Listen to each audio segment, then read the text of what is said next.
요한복음 21장 15절에서 17절입니다.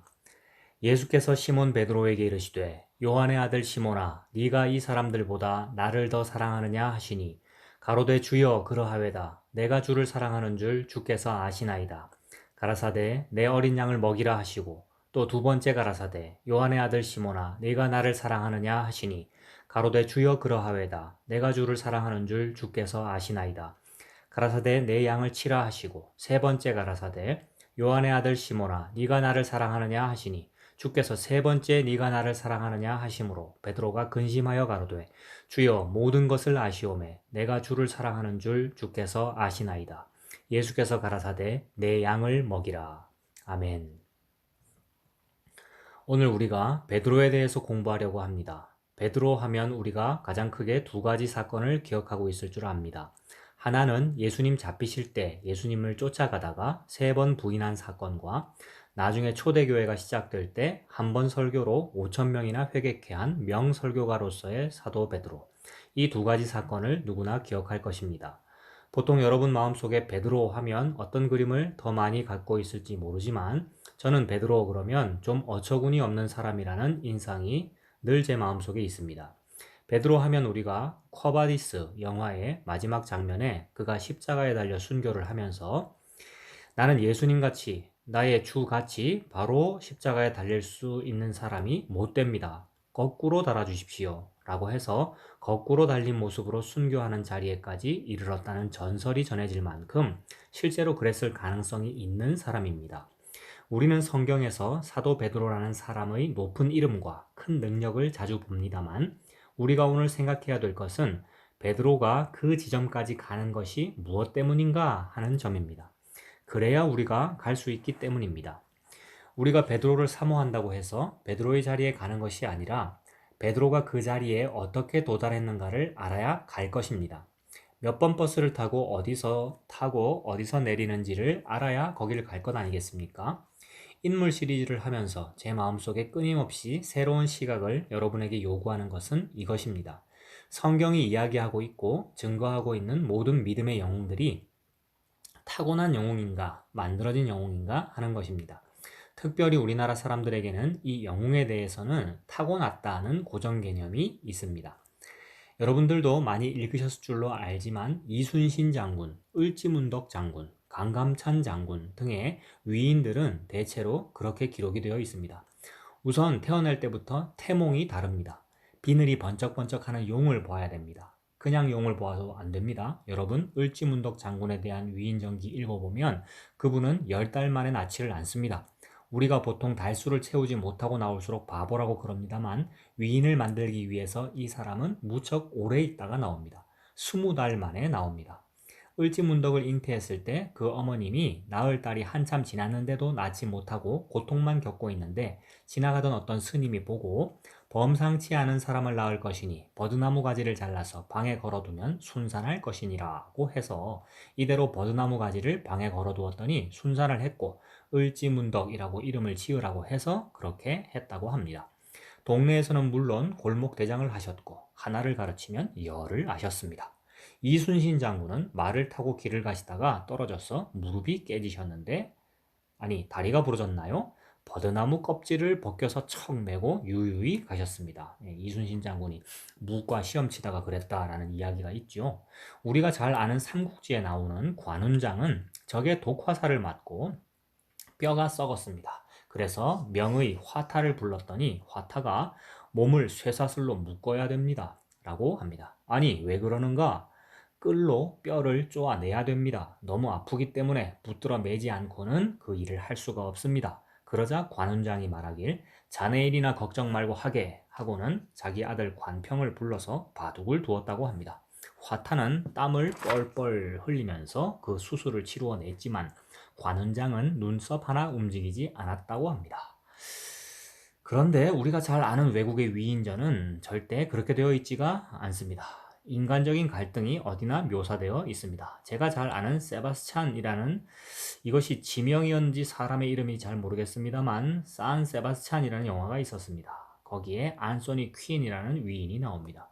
그런데 이 위인은 어떻게 위인이 되었는가 하면 이 사람은 어느 곳까지 손님들을 태우고 그 손님들을 거기까지 데려다주는 마부로 일을 했는데 산적들에게 꼼짝 못하는 어떤 마을에 도달하게 되었습니다. 자기도 거기 갇히게 되었습니다. 그래서 본의 아니게 위인이 될 수밖에 없는 상황을 그리고 있습니다. 도망을 가려고 하면 이상하게 일이 겹쳐서 위인화됩니다. 성모 마리아 상 앞에 이 사람이 앉아 있는데 산적이 화살을 쏩니다. 그 화살이 자기 옆을 꿰뚫고 성모 마리아 상에 꽂히는데 꽂힌 자리에서 피가 납니다. 산적들도 놀라고 동네 사람들도 다 놀랍니다. 당신이야말로 하나님이 우리를 위해서 보낸 사자입니다. 성모 마리아 상이 화살을 맞고 피를 흘렸습니다. 라고들 말합니다. 그래서 그 말을 듣고 뒤를 돌아보니까 마리아 상 뒤에 자기가 포도주를 걸어 놓았는데 그 부대에 화살이 꽂혀서 포도주가 흘렀던 것입니다. 사실을 말을 하면 여러 사람의 사기에 문제가 있으니까 말도 못하고 그렇다고 자기는 위인이 아니고 미치겠다는 것입니다. 이렇게 위인이 그려지고 있습니다. 왜 이런 이야기를 하는가 하면 위인화 시키는 것은 좋습니다만 우리나라의 위인이 너희 나라의 위인보다 더 좋다고 하는 것은 좋습니다만 우리는 위인이 되어지는 위인이 안 되기 때문에 언제나 문제가 되곤 했다는 뜻입니다.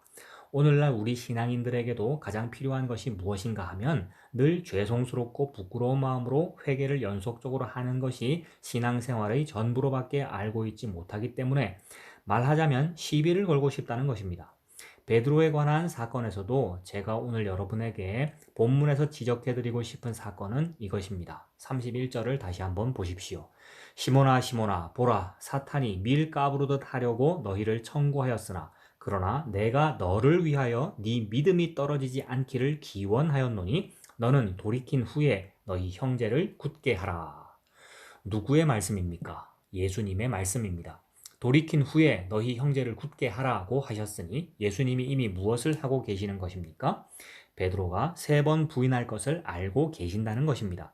그런데 왜 안 말리시는가? 제12의 첫째 항목은 이것입니다. 왜 부인을 안 하도록은 안 해주십니까? 앞에서 사탄이 밀가부르듯 하려고 할 때는 거절해 놓으시고 3번 부인하는 것은 왜 놔두시냐 이겁니다. 너무하십니다. 뭐 주고 뭐 준다 라고 그러지요. 그런 법이 어디 있습니까? 그것이 베드로의 사건에서 우리가 가져야 할 가장 중요한 의문점입니다. 사탄이 밀가부르듯 하려고 청구했을 때는 안 된다. 나는 네 믿음이 떨어지지 않기를 구했노라. 그렇게 하시고는 또 하시는 말씀이 그러나 너는 나를 3번 부인해야 된다. 그리고 너는 또 돌이켜야 된다. 이쯤 되면 여러분 약이 좀 오르셔야 됩니다. 너는 돌이킨 후에 너희 형제들을 굳게 하라는 것입니다. 그런데 이 사건이 나중에 어떻게 또 맞아떨어지는가 하면 요한복음 21장에 가보시면 이런 일로 이 사건을 마무리 지으십니다.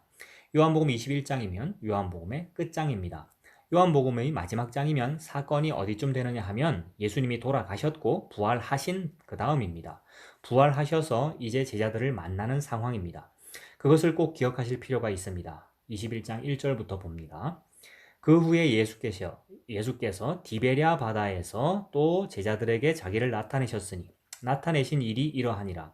시몬 베드로와 디두모라 하는 도마와 갈릴리 가나 사람 나다나엘과 세베대의 아들들과 또 다른 자매 둘이 함께 있더니 시몬 베드로가 나는 물고기 잡으러 가노라 하매 저희가 우리도 함께 가겠다 하고 나가서 배에 올랐으나 이 밤에 아무것도 잡지 못하였더니 날이 새어갈 때에 예수께서 바닷가에 서셨으나 제자들이 예수신 줄 알지 못하는지라. 예수께서 이르시되 얘들아 너희에게 고기가 있느냐 대답하되 없나이다.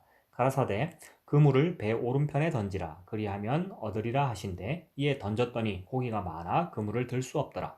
예수의 사랑하시는 그 제자가 베드로에게 이르되 주시라 하니 시몬 베드로가 벗고 있다가 주라 하는 말을 듣고 겉옷을 두른 후에 바다로 뛰어내리더라. 다른 제자들은 육지에서 산 거가 불과 한 50간쯤 되므로 작은 배를 타고 고기 든 그물을 끌고 와서 육지에 올라보니 숯불이 있는데 그 위에 생선이 놓였고 떡도 있더라. 예수께서 가라사대 지금 잡은 생선을 좀 가져오라 하신대 시몬 베드로가 올라가서 그물을 육지에 끌어올리니 가득히 찬 고기가 153마리라 이같이 많으나 그물이 찢어지지 아니하였더라. 예수께서 가라사대 와서 조반을 먹으라 하시니 제자들이 주신 줄 아는 고로 당신이 누구냐 감히 묻는 자가 없더라. 예수께서 가셔서 떡을 가져다가 저희에게 주시고 생선도 그와 같이 하시니라. 이것은 예수께서 죽은 자 가운데서 살아나신 후에 세 번째로 제자들에게 나타나신 것이라. 저희가 조반을 먹은 후에 예수께서 시몬 베드로에게 이르시되 요한의 아들 시몬아 네가 이 사람들보다 나를 더 사랑하느냐 하는 질문이 비로소 시작됩니다. 이 질문은 이제부터 아주 재미있어집니다. 그리고 베드로에게는 특별한 의미를 갖는 질문들입니다. 질문을 자세히 살펴볼 필요가 있습니다. 식후에 이제 물으십니다. 요한의 아들 시몬아, 네가 이 사람들보다 나를 더 사랑하느냐 하시니 가로되 주여 그러하외다. 내가 주를 사랑하는 줄 주께서 아시나이다. 가라사대 내 어린 양을 먹이라 하시고 또 두 번째 가라사대 요한의 아들 시몬아, 네가 나를 사랑하느냐 하시니 가로되 주여 그러하외다. 내가 주를 사랑하는 줄 주께서 아시나이다. 가라사대 내 양을 치라 하시고 세 번째 가라사대 요한의 아들 시몬아, 네가 나를 사랑하느냐 하시니 주께서 세 번째 네가 나를 사랑하느냐 하심으로 베드로가 근심하여 가로되 주여 모든 것을 아시오매 내가 주를 사랑하는 줄을 주께서 아시나이다. 예수께서 가라사대 내 양을 먹이라. 이렇게 세 번의 질문을 합니다. 이 질문을 여러분이 자세히 살펴볼 필요가 있습니다. 첫째, 이 질문을 하는 상황입니다. 우리가 이것을 멋있게 표현하면 이런 상황이 되어 있습니다. 그 전날부터 베드로와 몇몇 제자들이 같이 디비랴 바다에서 고기를 잡고 있었는데 밤새 아무것도 잡지 못했습니다. 예수님께서 나타나셔서 고기가 있느냐 물으니 없다고 했습니다. 배 오른편에 그물을 던지라. 그래서 던졌더니 무지무지하게 많이 잡혔습니다. 그러자 요한이 알아봅니다. 주님이다. 베드로가 바다에 그냥 뛰어내려서 헤엄쳐 왔습니다. 와서 봤더니 해변에 숯불이 있고 떡이 구워지고 있습니다. 예수님께서 묻습니다. 요구를 하십니다. 생선을 가져와라. 153마리나 잡혔습니다. 가져온 생선을 구워서 조반을 먹입니다. 아무도 말을 하는 자가 없습니다. 식후에 묻습니다. 요한의 아들 시몬아, 네가 이 사람들보다 나를 더 사랑하느냐? 이 장면은 여러분이 몇 가지 면에서 기억하실 만한 배경이 있습니다. 소도구가 있습니다. 우선 이런 소도구가 나옵니다. 숯불이라는 소도구가 나옵니다. 숯불이 왜 중요한가? 이런 것 때문에 필요합니다. 우리는 베드로가 예수님을 세 번 부인한 사건을 압니다. 요한복음 18장을 찾아봅시다. 18장 15절. 시몬 베드로와 또 다른 제자 하나가 예수를 따르니 이 제자는 대제사장과 아는 사람이라. 예수와 함께 대제사장의 집들에 들어가고 베드로는 문 밖에 섰는지라. 대제사장과 아는 그 다른 제자가 나가서 문 지키는 여자에게 말하여 베드로를 데리고 들어왔더니 문 지키는 여종이 베드로에게 말하되 너도 이 사람의 제자 중 하나가 아니냐 하니 그가 말하되 나는 아니라 하고 그때가 추운 고로 종과 하속들이 숯불을 피우고 서서 쬐니 베드로도 함께 서서 쬐더라. 다른 복음서에서는 전부 그냥 불이라고 되어 있습니다만 요한복음만은 악착같이 그것을 숯불이었다고 밝혀놓고 있습니다. 이 베드로에게는 확인되지는 않았습니다만 그 이후로 숯불 공포증이 있었다고 합니다. 물론 이것은 상상이 너무 지나친 것인지도 모르겠습니다. 그러나 지나칠 문제는 아닙니다. 베드로에게 있어서 예수 그리스도를 부인한 사건은 굉장히 큰 사건입니다. 그리고 이 모든 소도구들이 알맞게 지금 나와 있다는 것을 여러 군데서 찾아볼 수 있습니다. 이 질문에서 그렇습니다. 맨 첫 질문이 무엇입니까? 요한의 아들 시몬아, 네가 나를 사랑하느냐? 입니다. 그리고 이것은 두 번째, 세 번째 질문입니다. 그러나 첫 번째 질문과 무엇이 다릅니까? 첫 번째 질문에만 들어있는 말이 있습니다. 두 번째와 세 번째에 없는 것이 첫 번째에만 있는 것이 있습니다. 무엇입니까? 이 사람들보다 더 나를 사랑하느냐 하는 것입니다. 왜 그렇게 물으셨을까요? 이유가 있기 때문입니다. 마태복음 26장 31절에 가보시면 때에 예수께서 제자들에게 이르시되 오늘 밤에 너희가 다 나를 버리리라. 기록된 바 내가 목자를 치리니 양의 떼가 흩어지리라 하였느니라. 그러나 내가 살아난 후에 너희보다 먼저 갈릴리로 가리라. 베드로가 대답하여 가로되 다 주를 버릴지라도 나는 언제든지 버리지 않겠나이다. 베드로가 말을 이렇게 했습니다. 지금 베드로에게 질문을 던지는 몇 가지 중요한 이유들이 있는 것입니다. 말을 이렇게 해야 되고 숯불을 놓으셔야 하는 이유가 있는 것입니다. 지금 예수 그리스도께서 베드로에게 초대교회를 시작시키시고 이방에 복음을 전파시키고 하는 모든 일의 가장 중요한 책임을 이제 맡기실 것입니다. 물론 모든 사도들이 합심해서 한 일입니다만 언제나 베드로의 이름이 대표로 나타났던 것을 우리는 봅니다. 그가 첫 설교를 하고 그가 안전뱅이를 고치고 그리고 그가 최초로 이방인인 고넬료에게 복음을 전하는 사람이 됩니다. 베드로야말로 예수님 승천 이후에 예수님께서 요구하시는 사역을 떠맡은 최고의 제자였습니다. 대표자요 리더였습니다. 그 일을 맡기기 위해서 주께서 베드로에게 꼭 가르치셔야 했고 꼭 준비시키셔야 했던 것이 무엇이냐는 것입니다. 우리는 그냥 베드로는 하루에 5천 명의 회심자를 불러들였다라는 사건밖에는 모릅니다. 아나니아와 삽비라를 죽일 수 있었다. 고넬료에게 복음을 전할 수 있었다라고 쉽게 생각하지 마십시오. 그만한 사람이 된 것이 아니라 그 일을 맡겨도 좋을 사람으로 하나님이 베드로에게 무엇을 준비시키셔야만 했던가 이렇게 보셔야 합니다.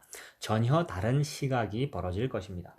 우리가 생각하는 식으로 베드로를 생각하면 베드로와 같은 일을 하기 위해서는 무엇을 가져야 하는가? 어떤 능력을 가져야 하는가? 어떻게 해야 하나님이 그 능력을 주실 것인가? 라고 우리는 추적을 하기 쉽습니다만 성경이 하는 말씀은 하나님이 베드로에게 이 일을 시키기 위해서는 무엇을 훈련시키셔야만 했던가?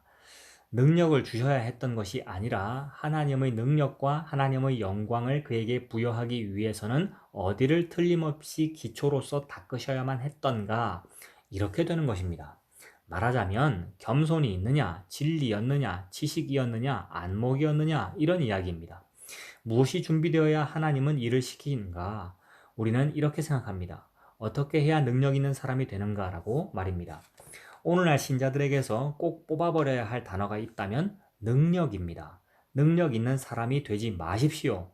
충성하는 사람이 되십시오. 그 능력, 실력 때문에 웬 목사들이 이렇게 박사가 되어서 돌아오는지를 모르겠습니다.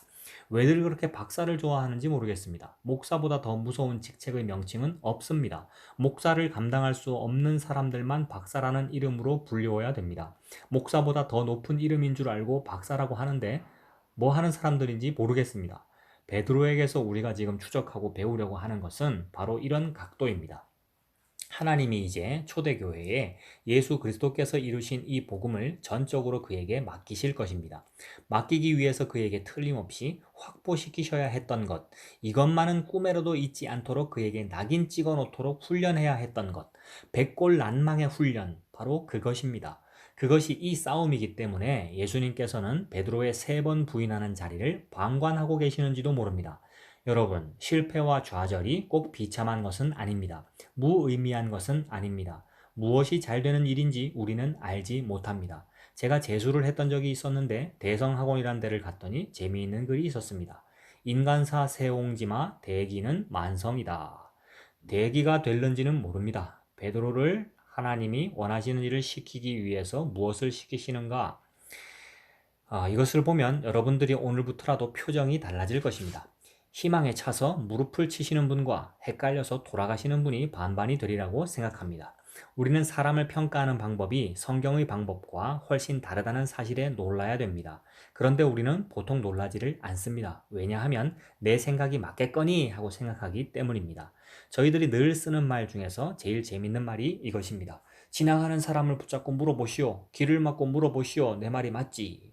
그러나 길을 막을 필요가 없습니다. 성경을 보셔야 됩니다. 길을 막고 물어보니까 다 한 통속인데 다 맞다 그러지요. 모두 정답인 것입니다. 그런데 성경은 늘 외톨이로 딴 답을 말씀합니다. 우리가 여기에 익숙하지를 못합니다. 누구도 그러고 누구도 그러고 누구도 그러더라. 그런데 하나님만 안 그러신다. 그래서 저희들끼리 다수결로 투표를 하는 겁니다. 하나님도 한 표, 우리도 한 표. 그렇게 해서 저희들끼리 옳은 답을 정합니다. 이것만큼 우리가 쉽게 넘어지는 유혹은 없습니다. 그래서 이제 위인이 되는 길을 예수님께서는 어떻게 훈련시키시는가 하는 자리에 오는 것입니다. 다시 본문으로 갑니다. 요한복음 21장에 가서 우리는 이 질문을 살펴보아야 됩니다. 요한의 아들 시몬아, 네가 이 사람들보다 나를 더 사랑하느냐? 여러분이 베드로라면 무엇이라고 대답하시겠습니까? 한문을 써서 유식하게 이렇게 말을 해야 됩니다. 유구무원이올시다. 사실이 그렇습니다. 어떻게 말대답을 하겠습니까? 숯불이 이글이글 하고 있지요. 예수님께서는 아무 말 없이 앉으셔서 숯불 위의 떡을 자꾸만 뒤집어 놓으시면서 떡을 뒤집는 것은 떡을 보라는 것이 아닙니다. 그 밑의 숯불을 보라는 것입니다. 떡을 뒤집어 놓으시면서 말씀도 이렇게 하십니다. 요한의 아들 시몬아, 네가 이 사람들보다 나를 더 사랑한다고? 이런 미칠 노릇이 어디 있습니까?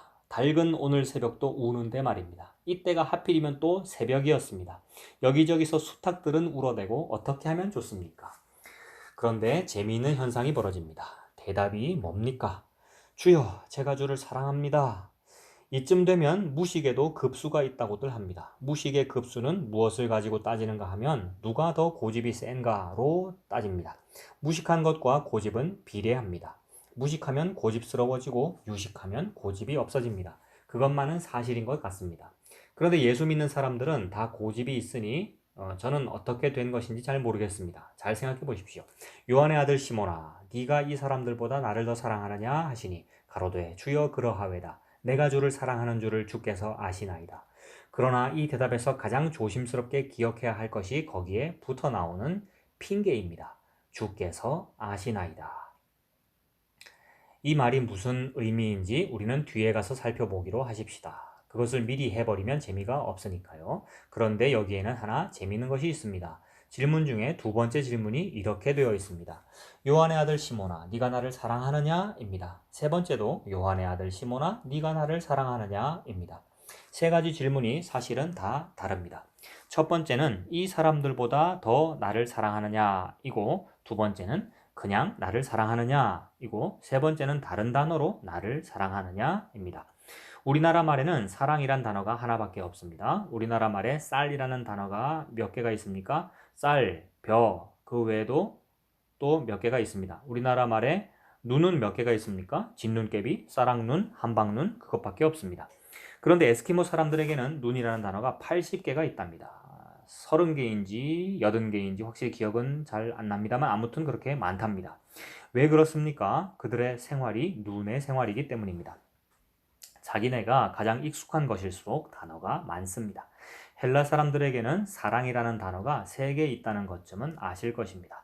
최고의 사랑이 무엇입니까? 아가페, 두 번째는 필레오, 세 번째는 에로스. 에로스는 소유욕 그것에 불과하고 필레오는 부모가 자식에게 주는 사랑 혹은 우정, 소유욕 이상의 사랑을 말하며 아가페는 신만이 가지는 사랑입니다. 첫 번째, 네가 나를 사랑하느냐? 두 번째, 네가 나를 사랑하느냐? 다 아가페입니다. 세 번째 질문은 필레오입니다. 첫 번째 질문은 이것입니다. 요한의 아들 시몬아, 네가 이 사람들보다 더 나를 사랑하느냐? 네, 그렇습니다. 제가 주를 사랑하는 줄 주께서 아십니다. 그러면 네가 나를 사랑하느냐? 예, 그렇습니다. 제가 주를 사랑하는 줄 주께서 아시나이다. 세 번째는 두 번이나 물으신 것에 대한 대답을 이렇게 들으시고 급수를 낮추어서 필레오로 물어오신다 이 말입니다. 그러면 네가 나를 좋아라도 하느냐? 네가 나를 좋아하느냐? 베드로가 걱정을 하게 되었습니다. 앞에 더 높은 급수로 물어놓으시고 그렇다고 했는데 더 낮은 급수로 내려왔으니 앞의 대답에 대해서 그가 믿어준다는 겁니까? 안 믿어준다는 겁니까? 안 믿어준다는 것입니다. 그런데 또 하나 재미있는 것은 안 믿어줄 것이라면 뭐 때문에 어린 양을 먹여라, 내 양을 치라는 말씀을 했느냐는 것입니다. 예수님과 베드로가 가졌던 이 면접 시험만큼 의미심장한 것은 없습니다. 베드로에게 묻습니다. 네가 나를 사랑하느냐고 물으시니 베드로는 또 끝까지 대꾸합니다. 사랑한다고 급수를 낮추어서 묻습니다. 네가 나를 사랑하느냐고 급수를 낮춘 것도 낮춘 것이지만 베드로는 걱정입니다. 17절을 보십시오. 세 번째 가라사대 요한의 아들 시몬아 네가 나를 사랑하느냐 하시니 주께서 세 번째 네가 나를 사랑하느냐 하심으로 베드로가 근심합니다. 여러분, 베드로의 근심의 첫째 이유가 무엇이라고 생각하십니까? 가장 굵은 이유가 무엇입니까? 생각을 해보셔야 합니다. 베드로가 되어 보십시오. 우리가 성경을 읽을 때 가장 은혜를 받지 못하는 이유가 이것입니다. 지당하신 말씀이라고 생각하고 그냥 넘어가 버리는 것입니다. 그 뒤를 알기 때문입니다. 여기서 세 번 이야기를 주고받은 것과 관계없이 어쨌든 베드로는 대사도가 됩니다. 하루에 5,000명이나 회개시키고, 그런데 여기서 뭘 우물쭈물하고 있을까? 감격할 곳으로 빨리 넘어가야지 하고 생각하기 때문에 여기서 중요한 것을 못 얻고 밤낮 지나가는 것입니다. 이 과정 없이는 절대 사도행전으로 넘어가시면 안 됩니다. 그런데 우리는 여기를 거치지 않고 사도행전으로 가서 그 흉내를 내려고 하니 얼마나 안 됩니까?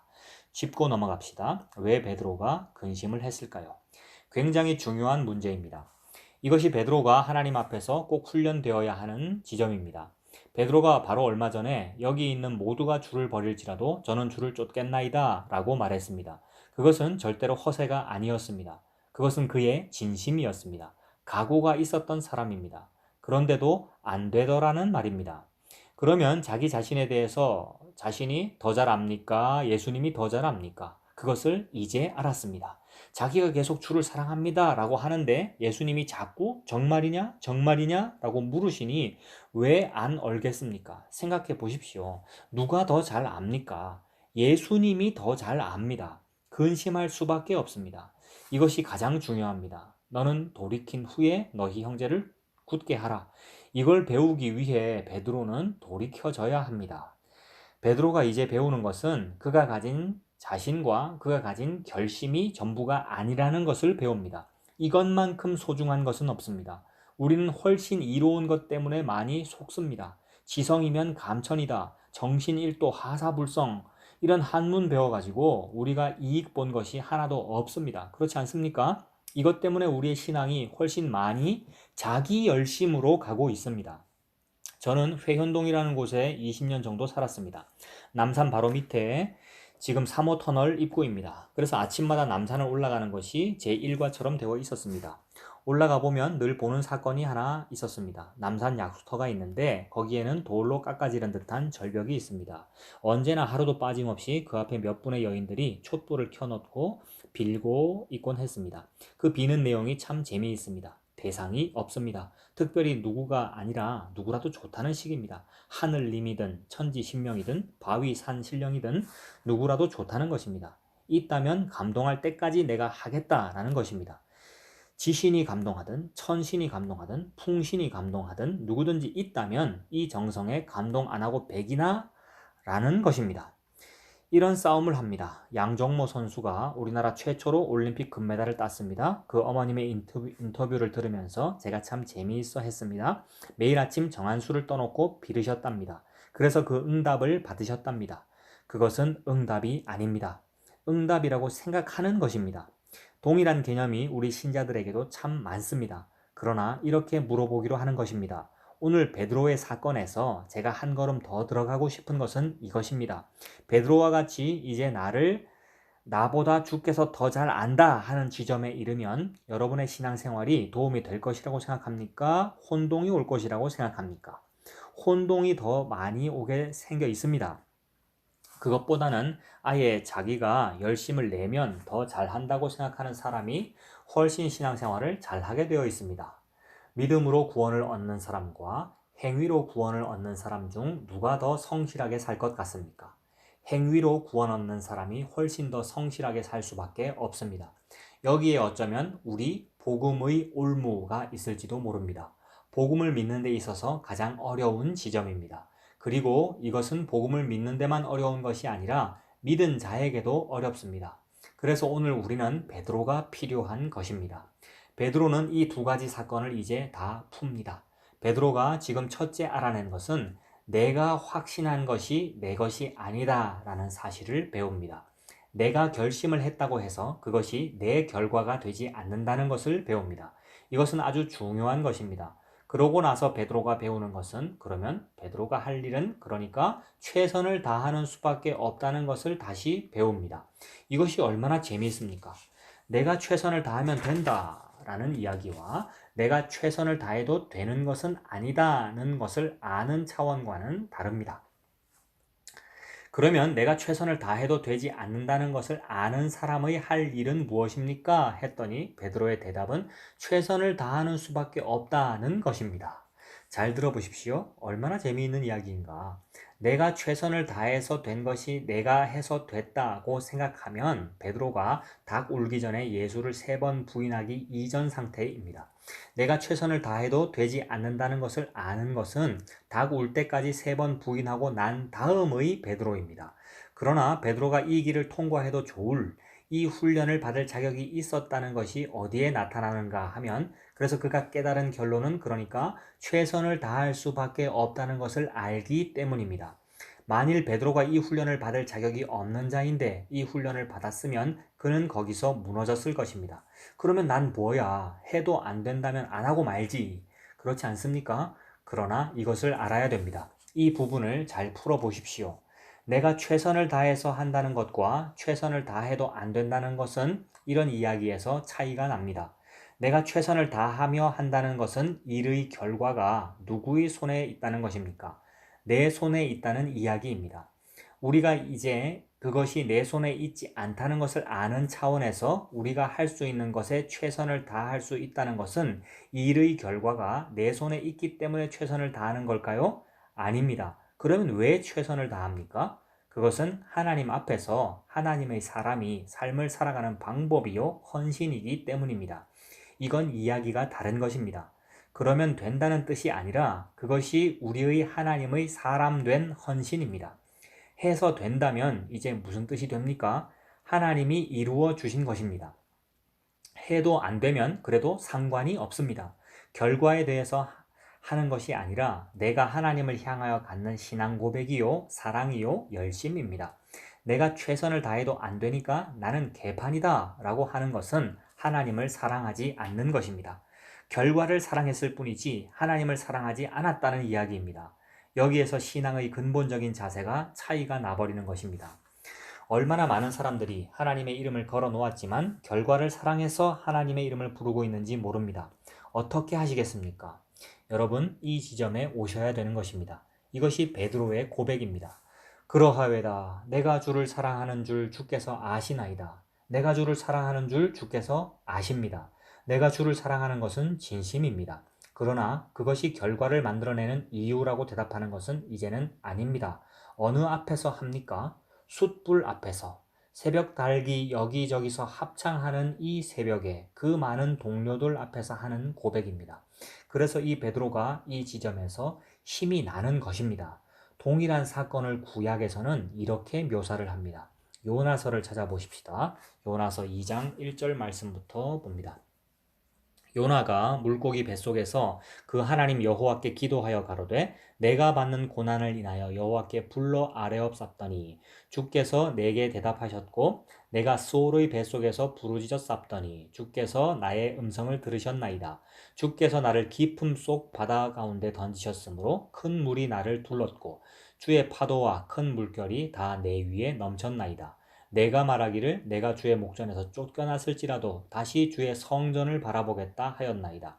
물이 나를 둘렀으되 영혼까지 하였사오며 깊음이 나를 애웠고 바다풀이 내 머리를 쌌나이다. 내가 산의 뿌리까지 내려갔사오며 땅이 그 빗장으로 나를 오래도록 막았사오나 나의 하나님 여호와여 주께서 내 생명을 구덩이에서 건지셨나이다. 내 영혼이 내 속에서 피곤할 때에 내가 여호와를 생각하였사더니 내 기도가 주께 이르렀사오며 주의 성전에 미쳤나이다. 무릇 거짓되고 헛된 것을 숭상하는 자는 자기에게 베푸신 은혜를 버렸사오나 나는 감사하는 목소리로 주께 제사를 드리며 나의 서원을 주께 갚겠나이다. 구원은 여호와께로서 말미암았나이다 하니라. 요나의 기도입니다. 여러분, 요나는 참 재미있는 사람입니다. 우리가 다 아는 대로 하나님의 명령으로 니느웨에 가서 재앙을 선언하라는 임무를 받습니다. 재앙을 선언하라는 것은 회개하라는 것입니다. 그런데 그가 가기를 싫어했습니다. 왜냐하면 니느웨는 이스라엘 백성 쪽에서 보면 원수의 나라입니다. 늘 정치적으로 이스라엘에게 위협이 되어온 나라였기에 그 나라에 복음을 전하기가 싫었습니다.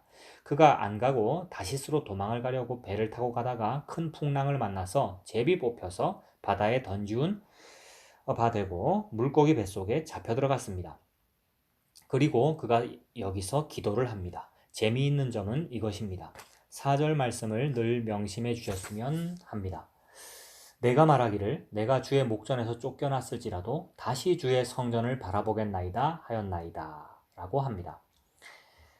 주의 목전에서 쫓겨났을지라도 주의 성전을 다시 바라보겠다. 여러분, 이런 이야기를 해보십시다. 오늘 우리가 집에 있는데 하나님께서 밤중에 나타나셔서 이렇게 말씀하십니다. 아무개야, 나는 너를 구원하지 않겠다. 너는 이 세상을 떠나면 지옥 갈 사람인데 너무 열심히 나를 믿는다고 다니니까 내가 미안해서 이 세상에서라도 잘 먹고 잘 살라고 가르쳐 주려고 왔다. 이제부터 너는 잘 먹고 잘 살다가 죽어서 어차피 지옥 갈 것이니까 더 이상 쓸데없는 헛고생하지 말고 잘 살아보아라. 그러면 어떻게 하시겠습니까?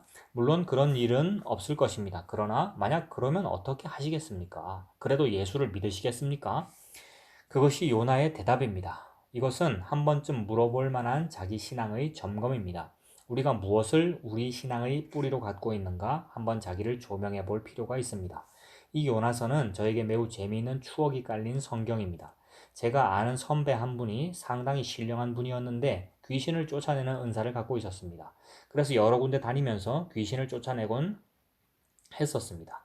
제가 옆에서 보아도 참 정당한 분이셨습니다. 그런데 어떤 날 어떤 분에게 이런 꾸중을 들었습니다. 당신이 지금 귀신을 쫓아내는 것은 성령을 힘입어서가 아니라 악귀의 힘으로 그 짓을 하고 있는 것 같소. 이 선배가 2년을 말라가면서 고민을 했습니다. 내가 성령을 힘입어서 이 일을 하고 있는가? 아니면 사탄을 힘입어서 하고 있는가? 왜냐하면 확인할 방법이 없는 것입니다. 기도원처럼 양털을 밖에다가 꺼내 놓을 테니까 하나님 양탄자를 풀장이 되게 해 주십시오. 그래서 풀장이 되고 다음 날은 태양 지별판을 만들어 주십시오. 그래서 태양 지별판을 만들어 주고 그렇게 되지 않는 것입니다. 2년을 고민을 했습니다. 그 선배가 해답을 여기서 얻었습니다.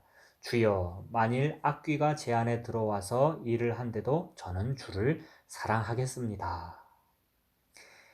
이 말이 갖는 의미가 여러분의 신앙이 성장을 하면 새삼스럽게 여러분의 마음속에 오리라고 생각하기 때문에 특별히 베드로의 사건과 이것을 연결시키는 것입니다. 베드로가 바로 이 말을 하는 것입니다. 어떤 문제에 대해서는 정말 내가 맞는다는 것이 없습니다. 어떤 부분에서는 이것이 맞느냐 저것이 맞느냐가 아닌 싸움이 우리 앞에 있을 때가 있습니다. 이것도 맞는 길이고 저것도 맞는 길일 때가 있습니다. 그런데도 선택을 해야 되는 때가 있습니다. 분명히 어떤 문제에 있어서는 이것이 잘못된 것 같은데 해야 될 때가 있습니다.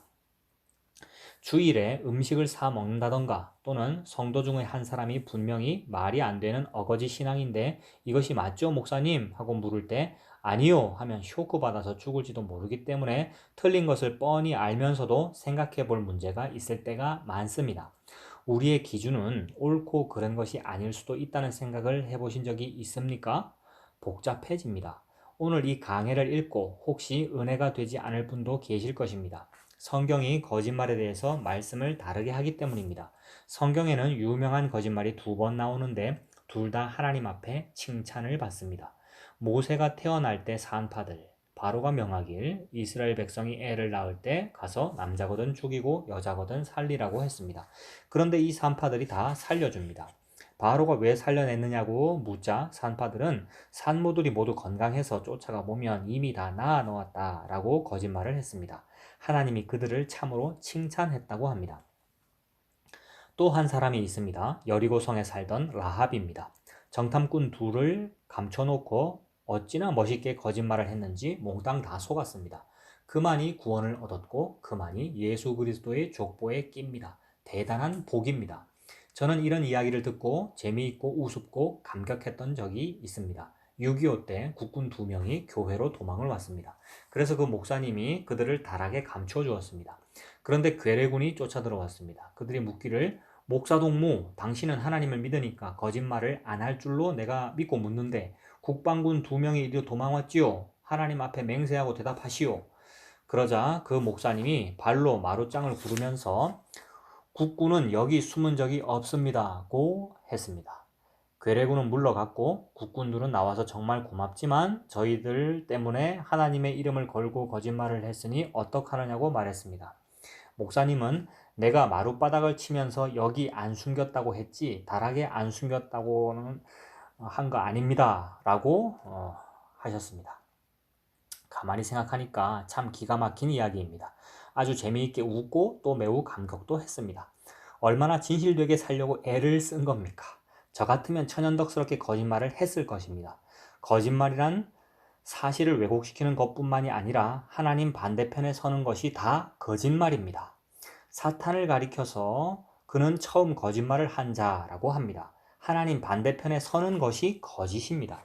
사실을 다르게 이야기하는 것만이 거짓이 아닙니다. 상당히 많은 거짓말이 있습니다. 그러나 어떤 거짓말은 참 필요합니다.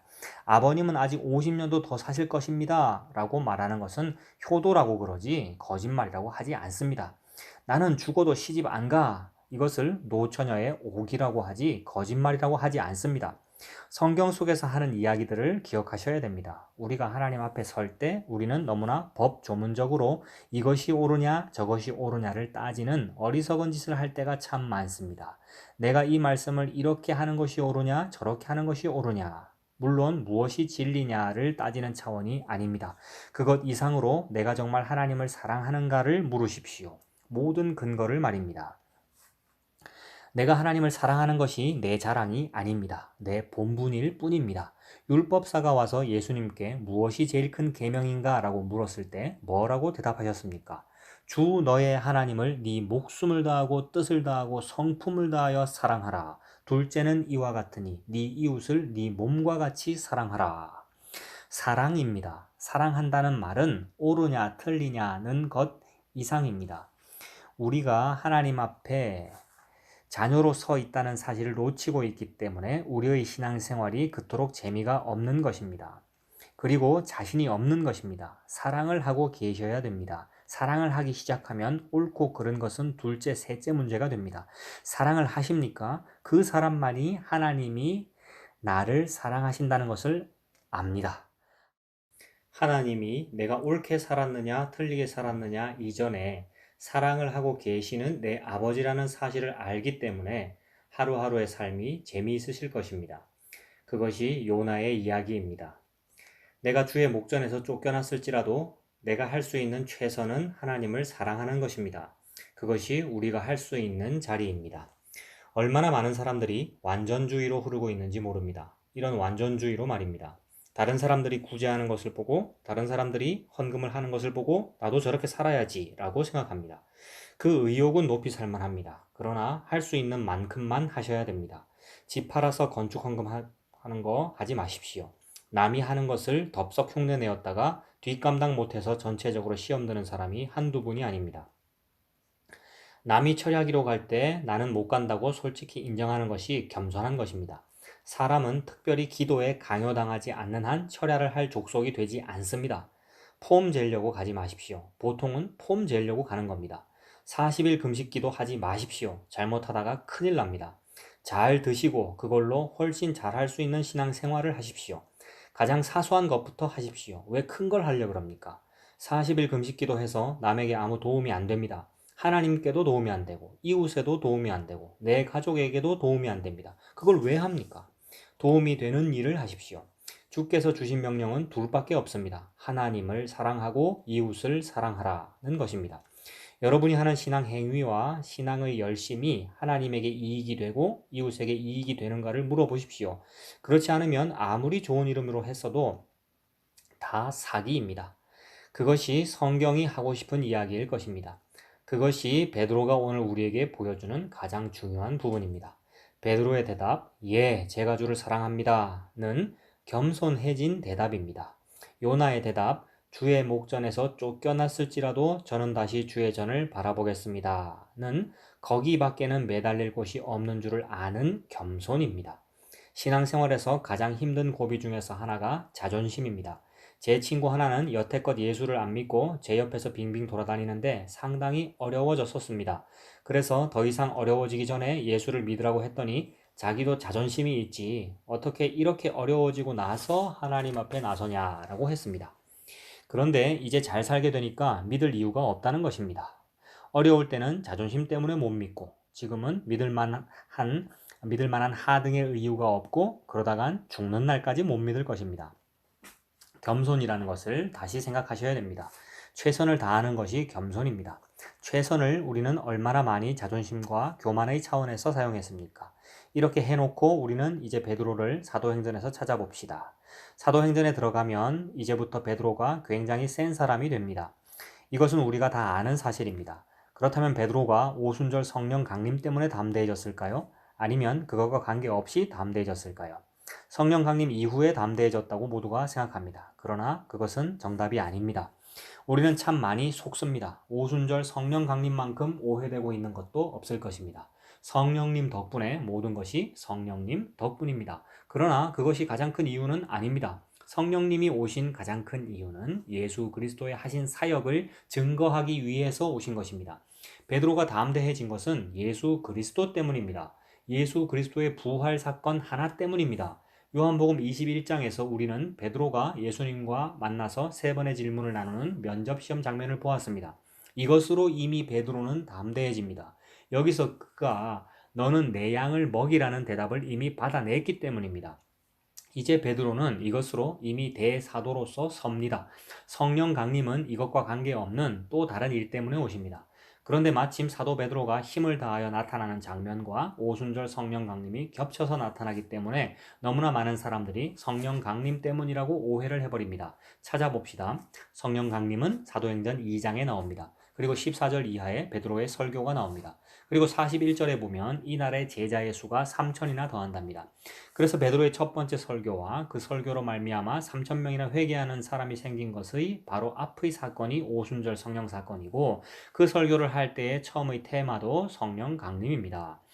모든 사람들이 이게 어쩐 일이냐, 우리가 모두가 우리 방언, 난곳 방언으로 얘기를 한다고 놀라는 사건에서부터 진행되기 때문에 이것 덕분일 것이라고 생각합니다.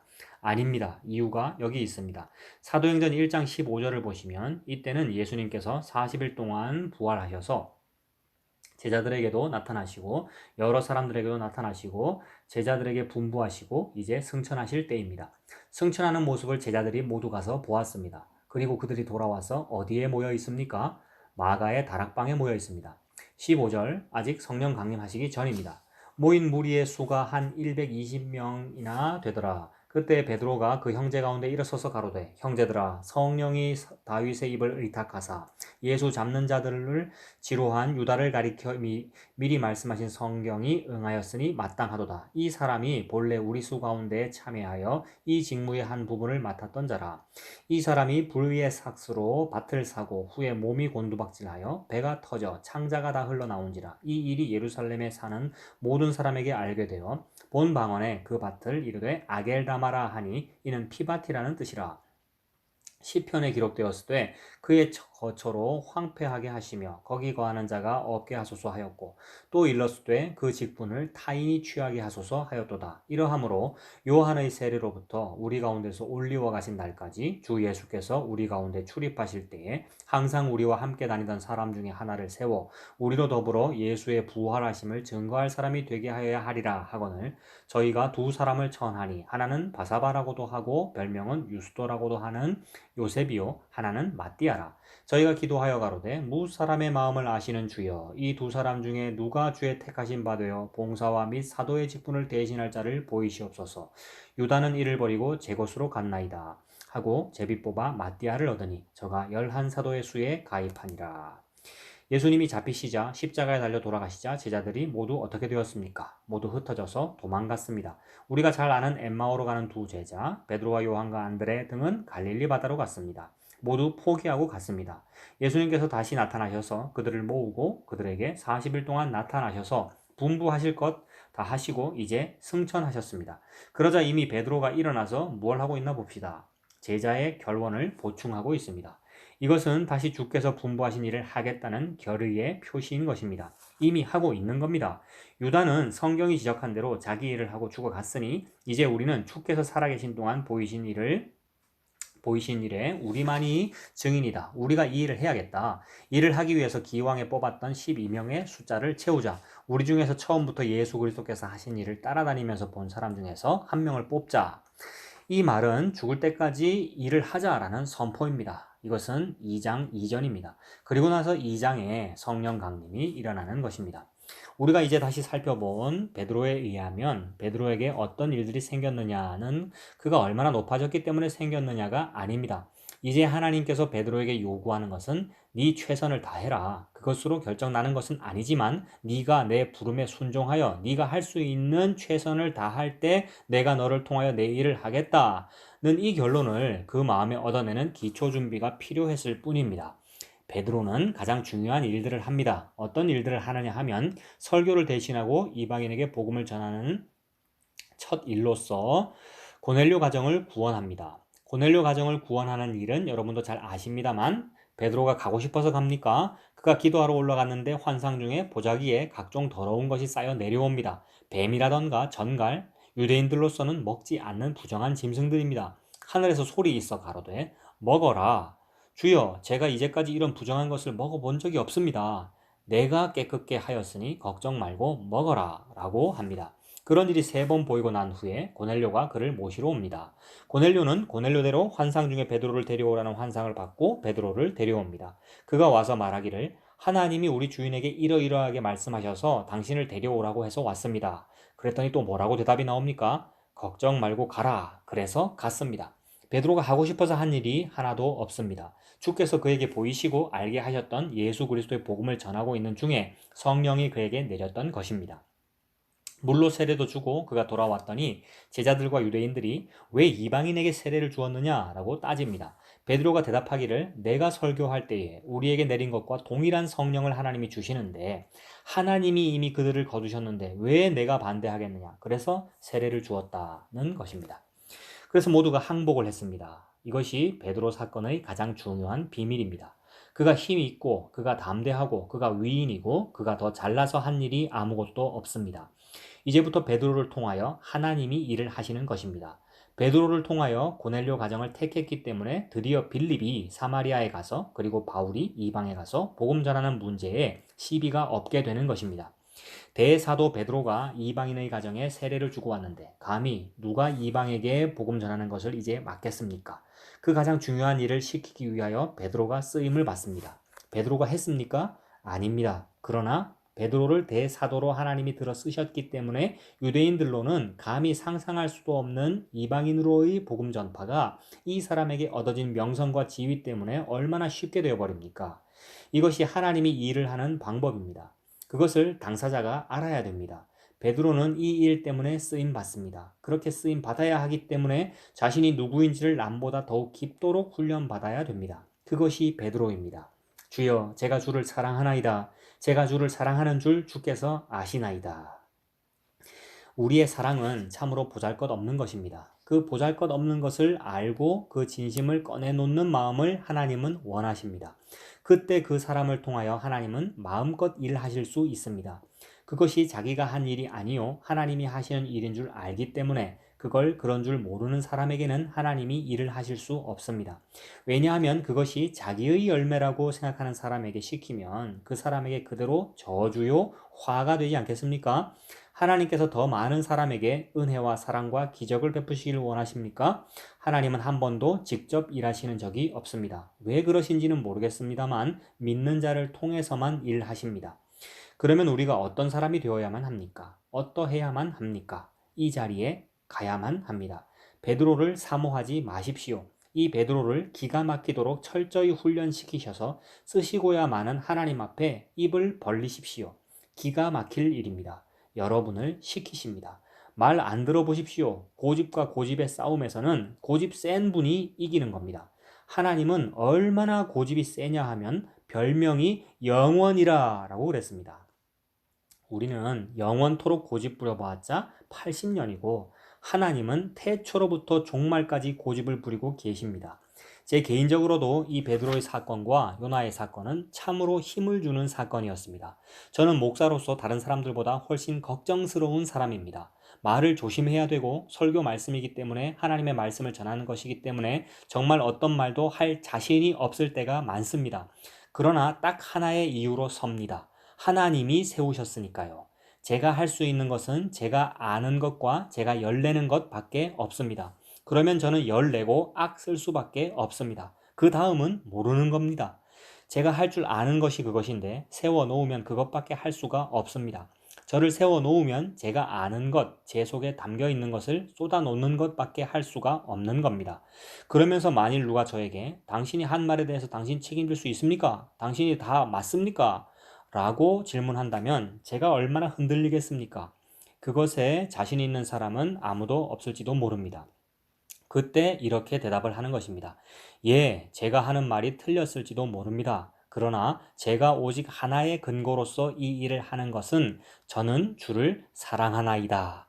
제가 하나님을 사랑합니다. 그래서 이 악을 씁니다. 내용이 문제가 아니라, 표현이 문제가 아니라 그 뒤에 숨어 있는 하나님을 향한 열심과 사랑 때문에 터져나간 아우성만을 귀담아 주십시오. 이렇게 이야기할 수밖에 없습니다. 그리고 어쩌면 그것이 우리의 인생일 것입니다. 그렇다면 여러분, 우리의 인생이 우리의 눈으로 보잘것없이 보여도 얼마나 희망이 있습니까? 이것 가지고 우리 마음껏 한번 하나님 앞에 사랑을 바쳐 보십시다.